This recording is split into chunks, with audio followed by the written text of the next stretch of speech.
নবীজির ভাষায় রুব্বা সাহিমিন লাইসা লাহু মিন সিয়ামিহি ইল্লাল জু', বহু রোজাদার আছে যাদের রোজার বিনিময় উপোস থাকা ছাড়া কিছুই নয়। আপনার আমার রোজা কি উপোস থাকা হচ্ছে, নাকি এই রোজা আমাদেরকে আল্লাহর কাছে জান্নাত পাওয়ার উপযুক্ত করছে?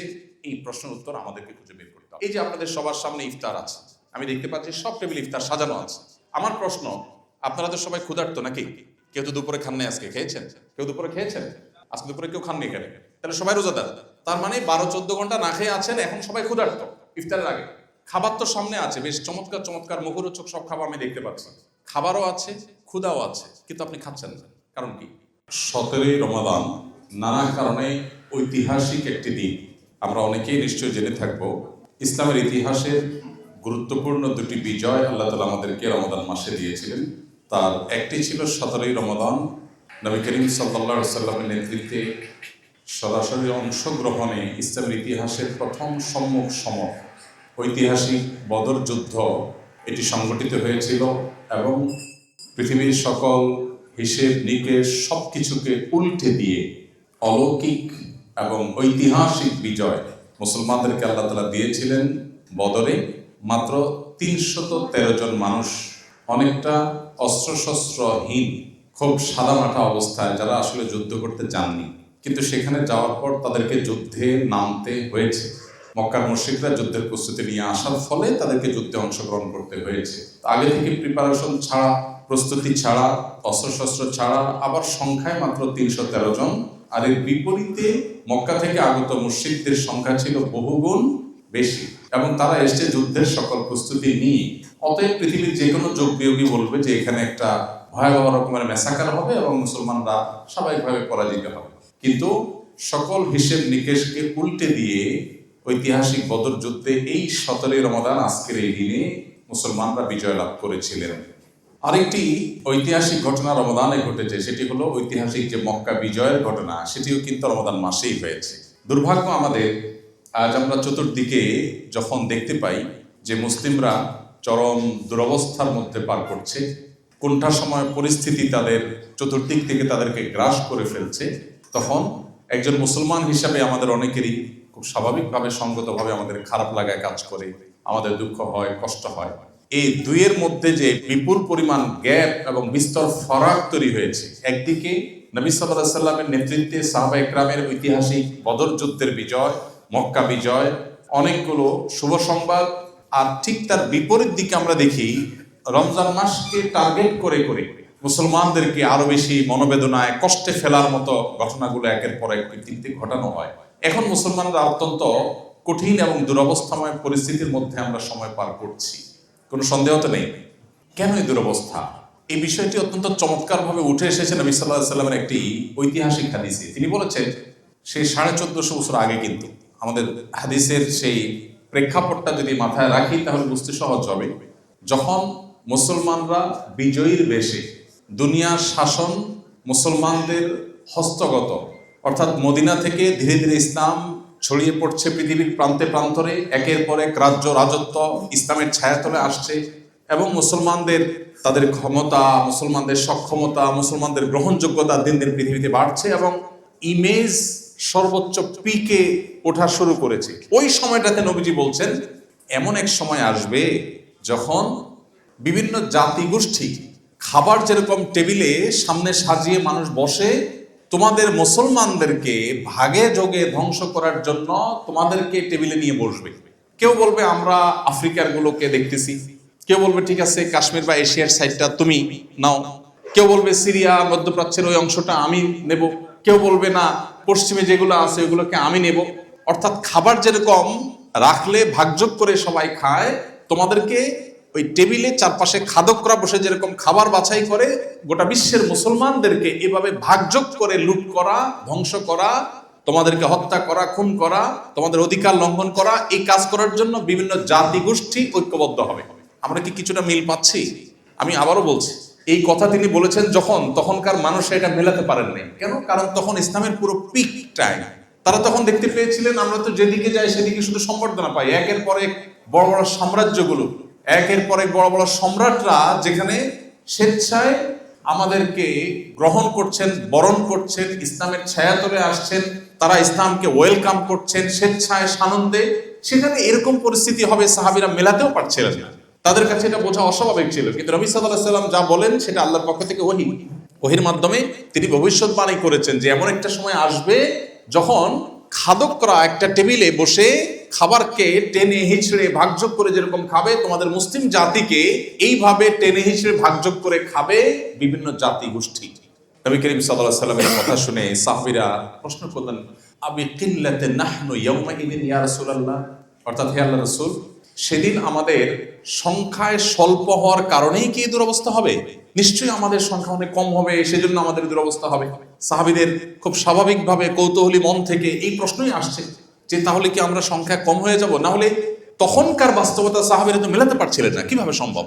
সেই ইথিওপিয়ার নাজাশী, চাপ তো দূরের কথা, কেউ তাকে জোর দিয়ে বলেও নি, নিজে থেকে ইসলাম গ্রহণ করেছেন, এক বিশাল সাম্রাজ্যের সম্রাট।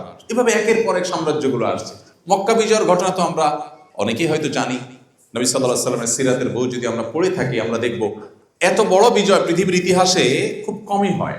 যেই মক্কা থেকে মুসলমানদেরকে একজন একজন করে তাড়িয়ে দেওয়া হয়েছে, নবী সাল্লাল্লাহু আলাইহি সাল্লাম আত্মগোপন করে বহু কৌশল করে রাতের আধারে শুধুমাত্র একজনকে সাথে নিয়ে, তাও গিয়ে সরাসরি মদিনায় উঠতে পারেন নাই, গিয়ে একটা গুহায় আশ্রয় নিয়েছে, গারে সাউর যেটাকে বলা।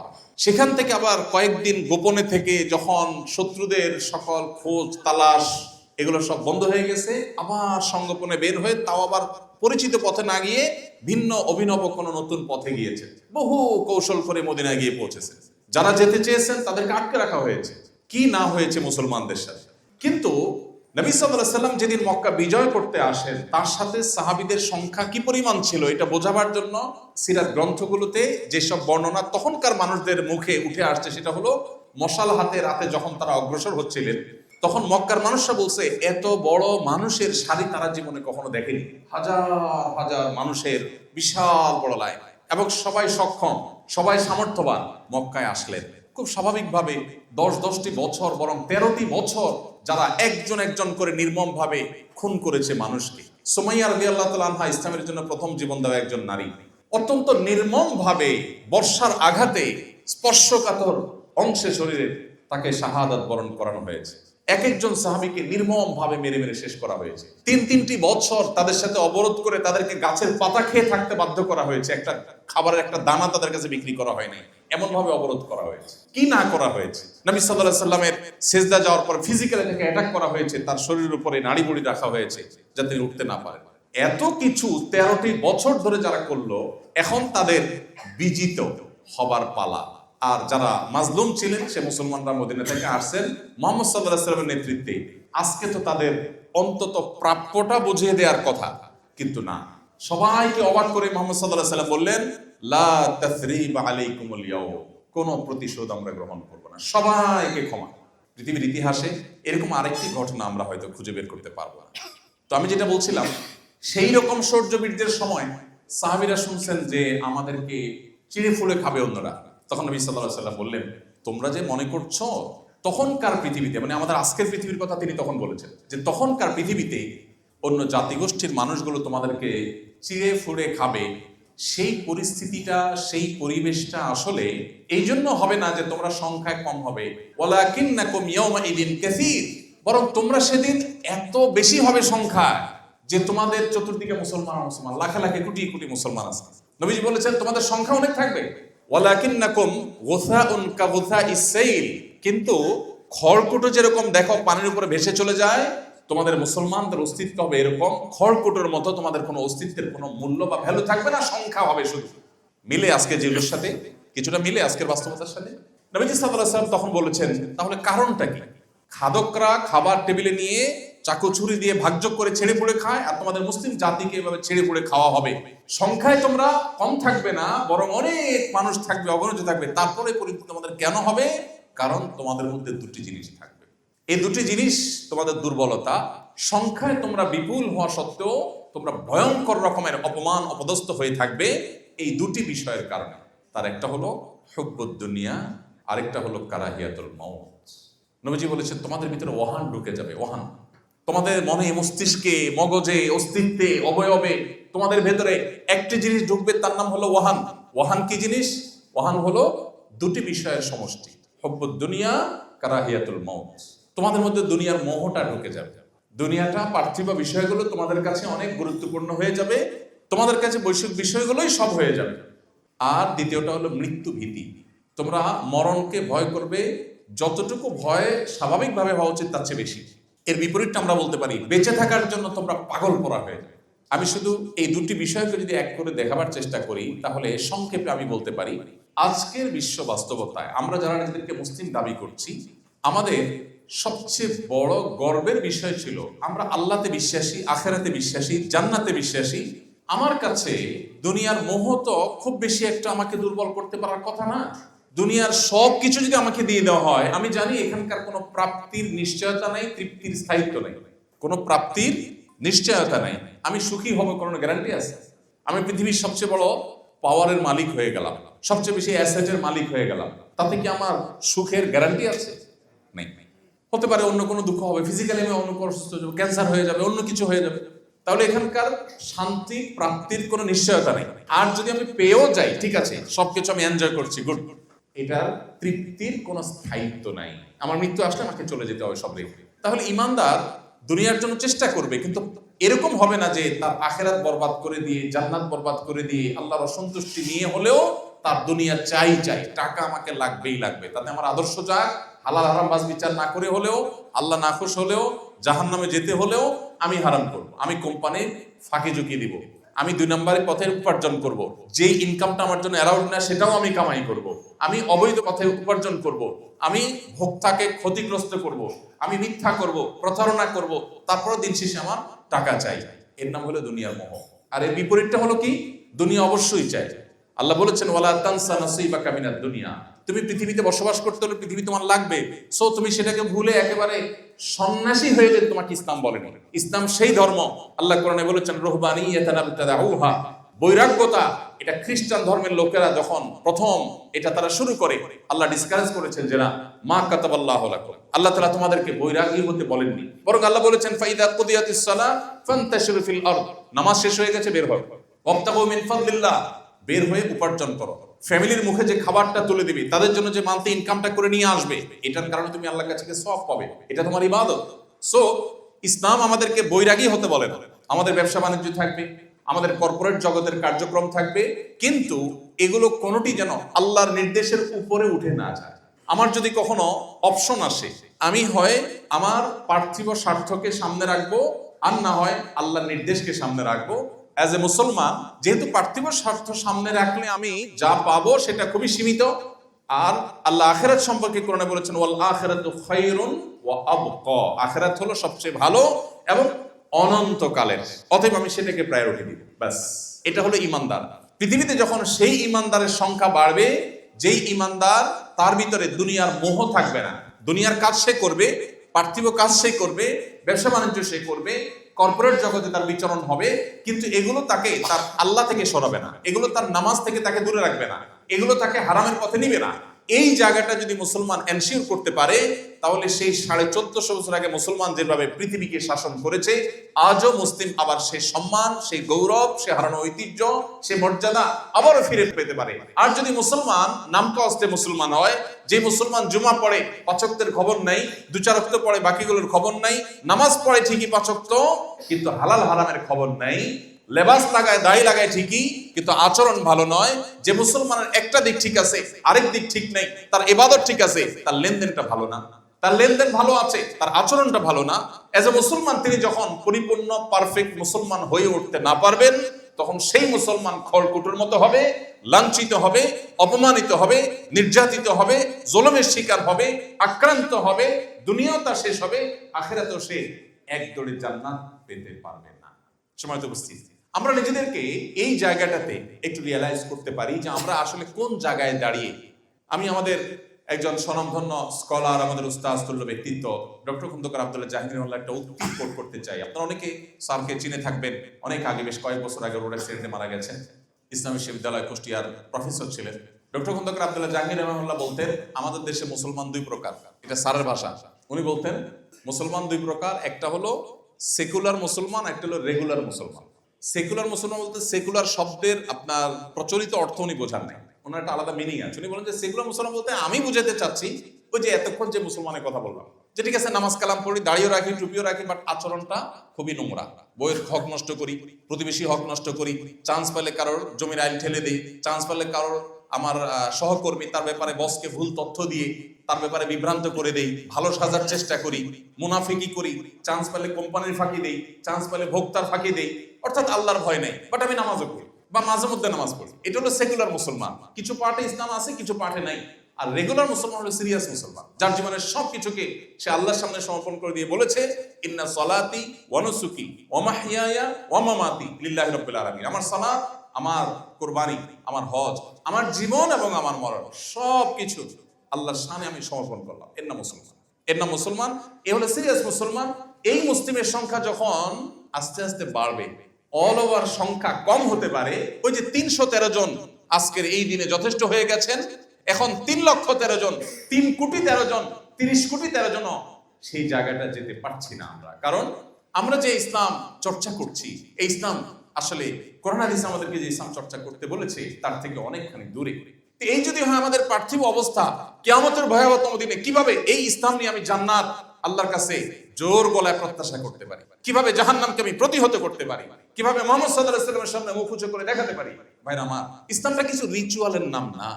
ইসলামটা কিছু রিচুয়াল, কিছু আচার, এই যে রোজা রাখলাম, ইফতার করলাম, সাহারি খেলাম, আল্লাহর কসম এটা ইসলাম না পূর্ণাঙ্গভাবে। এটা ইসলামের একটা পার্ট হতে পারে। ইসলাম আপনি আপনার ডেস্কে যখন কাজ করেন, আপনি বাসায় ওয়াইফের সাথে কতক্ষণ চ্যাটিং করেন আর কোম্পানির কাজ কতক্ষণ করেন, মাঝে ফাঁকি কতক্ষণ দিলেন, এই হিসাবটা আপনার সেন্সে যদি আসে, দিস ইজ ইসলাম। আপনি বিশাল বড় সুযোগ আছে, আপনি একটু হালকা মায়ের প্যাচ করে দিলে কোটি কোটি টাকা চলে আসবে আপনার কোম্পানিতে, কিন্তু এটা আপনার জন্য আল্লাহ অনুমোদন করেন নাই। আপনি এই অফার ছেড়ে দিয়েছেন, অন্য 10টা কোম্পানির সাথে কম্পিটিশন আপনি পিছিয়ে গেছেন, বাট আল্লাহর হুকুমকে আপনি উপরে রেখেছেন। এটা ইসলাম। সামগ্রিক জীবনে যদি আমরা ইসলামকে প্র্যাকটিস করতে পারি, আজও অল্প সংখ্যক মুসলমানরা পৃথিবীতে সেই পুরানো ঐতিহ্যে ফিরে আসতে পারবে। রমাদান আমাদেরকে সেই বার্তা দেয়, আমরা সেই বার্তা গ্রহণ করি না। আমাদের কাছে দুনিয়ার মোহটা অনেক বেশি আমাদেরকে আবিষ্ট করে ফেলেছে। যার আখিরাতে বিশ্বাসী নেই, সে দুনিয়ায় সবকিছু তার কাছে। তার সাথে আর আপনার সাথে এই জায়গায় মৌলিক পার্থক্য আছে। আপনার জন্য মানায় না তার সাথে কম্পিটিশন করা পার্থিব বিষয়। এই জায়গাটাতে আমাদের নিজেদের আত্মপরিচয়টাকে নতুন ভাবে খোঁজার, উপলব্ধি করার, আবিষ্কার করার চেষ্টা আমাদেরকে করতে হবে। আল্লাহ আমাদের সবাইকে সে তৌফিক দান করুন। প্রিয় ভাইরা আমার, সেই সাথে যেটা বলছিলাম, দ্বিতীয় কারণ মুসলমানদের অপমানিত, লাঞ্ছিত হওয়া, সেটা হলো কারাহিয়াতুল মউত, মৃত্যু ভীতি, মৃত্যুর প্রতি ভয় সহজাত বিষয়। কোনো প্রাণী তো মৃত্যুকে ওয়েলকাম করে না, কিন্তু একজন মুসলমান যখন জানে তিনি আল্লাহর প্রতি ঈমান এবং নেক আমলের চর্চার ফলে তিনি জান্নাত পাবেন, তখন তার কাছে মৃত্যুটা এরকম ভয়ের বিষয় হয় না। সে সৎ এবং সত্য থাকতে গিয়ে মৃত্যুবরণ করতে হলেও সে জন্য প্রস্তুত থাকে। তার জীবন দেওয়ার দরকার হলে আল্লাহর জন্য সে দেওয়ার জন্য প্রস্তুত থাকে।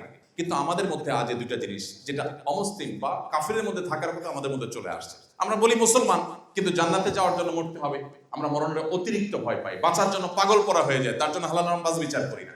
সিরিয়াস মুসলিম হওয়ার চেষ্টা আমাদের করতে হবে, পরিপূর্ণ মুসলিম হওয়ার চেষ্টা করতে হবে। এই যে আপনাদের সবার সামনে ইফতার আছে, আমি দেখতে পাচ্ছি সব টেবিল ইফতার সাজানো আছে। আমার প্রশ্ন, আপনারা তো সবাই ক্ষুধার্ত নাকি? কেউ তো দুপুরে খান নাই, আজকে খেয়েছেন? কেউ দুপুরে খেয়েছেন? আজকে দুপুরে কেউ খাননি কেন? তাহলে সবাই রোজাদার। তার মানে 12-14 ঘন্টা না খেয়ে আছেন, এখন সবাই ক্ষুধার্ত। ইফতারের আগে খাবার তো সামনে আছে, বেশ চমৎকার চমৎকার মুখরোচক সব খাবার আমি দেখতে পাচ্ছি। খাবারও আছে, ক্ষুধাও আছে, কিন্তু আপনি খাচ্ছেন না। কারণ কি? আল্লাহ আপনাকে এখনো খাওয়ার পারমিশন দেননি। সূর্য ডুবলে তখন পারমিশন হবে, তাই না? তাহলে এটা একটা এক্সারসাইজ, এটা একটা ট্রেনিং, এটা একটা প্রশিক্ষণ। এটা কিন্তু আপনার সাথে একটা বার্তা শেয়ার করছে। সেটা কি? এটা হলো তোমার 12 বা 14 ঘন্টার রোজা, তোমার পুরো লাইফটা আরেকটা রোজা। রোজার একটা ফরম্যাট হলো 12-14 ঘন্টা, আরেকটা ফরম্যাট হলো 50-60-70 বছরের পুরো হোল লাইফটা একটা রোজা। এই রোজা তোমাকে শিক্ষা দিচ্ছে তোমার সামগ্রিক জীবনের রোজায় এভাবে বহু জায়গায় তোমার সামনে খাবার থাকবে, টাকা থাকবে, সুযোগ থাকবে, অপরদিকে আল্লাহর নিষেধাজ্ঞা থাকবে। তুমি আল্লাহর নিষেধাজ্ঞাকে মাথায় রেখে ওই আকর্ষণীয় সম্পদ এর মোহ যদি তুমি না করতে পারো, আল্লাহর পারমিশন পর্যন্ত অপেক্ষা করতে পারো, তাহলে তুমি এই রোজাকে সামগ্রিক জীবনে তুমি প্রয়োগ করতে পারলে তোমার এই রোজা সাকসেস। আর যদি শুধু রমজানের এই কসরত করেন, সাহারি টু ইফতার, ইফতার টু সাহারি, আর সামগ্রিক জীবনে যা আছে তা গ্রহণ করলেন, তাহলে আপনি রোজার বার্তা গ্রহণ করতে পারলেন না। এই সিয়াম আমাদেরকে একটা সুস্পষ্ট বার্তা দেয়। আমরা সে বার্তা গ্রহণ করে সামগ্রিক জীবনে ইসলামকে চর্চা করার চেষ্টা করবো তো ইনশাআল্লাহ। ভেজাল ইসলামের কোনো মূল্য পৃথিবীতে নেই ভাই। আল্লাহর কাছে কোত্থেকে আসবে? নিজের বাসা, নিজের বউয়ের কাছে, নিজের কলিগের কাছে, সন্তানদের কাছে, প্রিয়জনদের কাছে ভেজাল কোনো মানুষের মূল্য আছে? মানুষ যখন জানে যে 2 নম্বর, বউয়ের খানা খেয়ে যখন বলেন তোমার মতো রান্না জীবনও খাই নাই এত সুন্দর ডাল, আবার একই রান্না বোনের বাসায় যা বলছেন বউ শুনে গেছে, কি বলেন? মায়ের একটাও নিচে পড়বে? তো আপনার বউ যদি আপনার চিটারি বাটপারি পছন্দ না করে, তো আপনি কিভাবে আশা করেন ইসলামের নামে 2 নম্বরই, যে মসজিদে গেলাম হুজুর হয়ে গেলাম, ব্যবসা প্রতিষ্ঠানে আসলাম মুজুর হয়ে গেলাম, আপনার 2 নম্বরই 2টা রূপ আল্লাহ তাআলা অ্যাকসেপ্ট করবেন, কিভাবে আপনি আশা করেন? আমার মনে হয় আমার বার্তা আমি আপনাদের কাছে পৌঁছাতে পেরেছি। আমি কথা শেষ করব। আমি শুধুমাত্র আপনাদের কাছে উদাত্ত আহ্বান রাখতে চাই, আসুন ইসলামটাকে শুধু কয়েকটা রিচুয়ালের মধ্যে সীমাবদ্ধ না করে পরিপূর্ণভাবে ইসলাম গ্রহণ করার চেষ্টা করি। আল্লাহ বলেছেন উদখুলু ফিস সিলমি কাফা, তোমরা ইসলামে পরিপূর্ণভাবে প্রবেশ করো, ভালোভাবে প্রবেশ করো। ভালোভাবে প্রবেশ করার একটা স্বাদ আছে, একটা তৃপ্তি আছে, আপনি মানসিকভাবে শান্তি পাবেন। আপনার কাছে ভালো লাগা কাজ করবে যে আমি চিটারি করছি না, আমি বাটপারি করছি না, আমি সিরিয়াস মুসলমান। সিরিয়াস মুসলমানের পার্থিব শান্তি যেটা সে মনোজগতে অনুভব করে, এটা পৃথিবীতে কেউ পায় না। আসল সুখী সেই যে ভেতর থেকে মুসলমান হতে পেরেছে, পরিপূর্ণভাবে মুসলমান হতে পেরেছে। রমজানের এই বার্তা আমরা সামগ্রিক জীবনে ছড়াবার চেষ্টা করি। যেখানে আল্লাহর আদেশ নাই সেখানে লোভ আছে, মোহ আছে, আমার নিডও আছে, বাট আমি সেদিকে পা বাড়াবো না। আমার সামনে সোশ্যাল মিডিয়াতে খারাপ ভিডিও দেখার সুযোগ আছে, কেউ দেখছে না, এখানে আমি নির্জনে আছি, বাট আল্লাহর অনুমোদন নাই, আমি এটা স্কিপ করে চলে যাবো। এটা হলো ইসলাম। আপনি যখন রুমে একাকী থাকেন, আমরা এখানে যারা আছি সবাই তো একরকম না, আমাদের সমাজ যারা রোজা রাখে সবাই তো একরকম না। অনেক লোক রোজা রাখে, সে আপাদমস্তক চিটার বাটপার মৃত্যুক টাইপের মানুষ, সবার সাথে বাটপারি করে, সবার সাথে চিটারি করে, এরকম কিছু ক্যারেক্টারের মানুষ আছে না? কিন্তু সেই লোকটাও যখন রোজা রাখে, রুমে একা একা থাকে, প্রচন্ড ক্ষুধা থাকে, হাতের কাছে খাবার থাকে, কেউ নেই, দরজা লক করে খেতে পারে, খায়। কেউ খায়? কেন খায় না? কারণ সে জানে কেউ না দেখলে কি হয়েছে, যার জন্য রোজা রাখছে তিনি তো দেখছেন, তিনি নিষেধ করেছেন। এই যে সততা, এই সততাটা আপনার কাজের টেবিলে, এটা আপনার বাজারে, এটা আপনার মার্কেটে, এটা আপনার সামগ্রিক জীবনে আপনি আনতে পারেন, তাহলেই রোজা আপনার সফল। আর তা না হলে নবীজির ভাষায় রুব্বা সাইমিন লাইসা লাহু মিন সিয়ামিহি ইল্লাল জু', বহু রোজাদার আছে যাদের রোজার বিনিময় উপোস থাকা ছাড়া কিছুই নয়। আপনার আমার রোজা কি উপোস থাকা হচ্ছে, নাকি এই রোজা আমাদেরকে আল্লাহর কাছে জান্নাত পাওয়ার উপযুক্ত করছে? এই প্রশ্নের উত্তর আমাদেরকে খুঁজে বের করতে হবে। আল্লাহ তাআলা আমাদের সবাইকে রমজানের রোজাকে আমাদের সামগ্রিক জীবনে পরিব্যাপ্ত করার, ছড়িয়ে দেওয়ার, এটাকে সামগ্রিক জীবনে প্রতিষ্ঠিত করার তৌফিক দান করুন।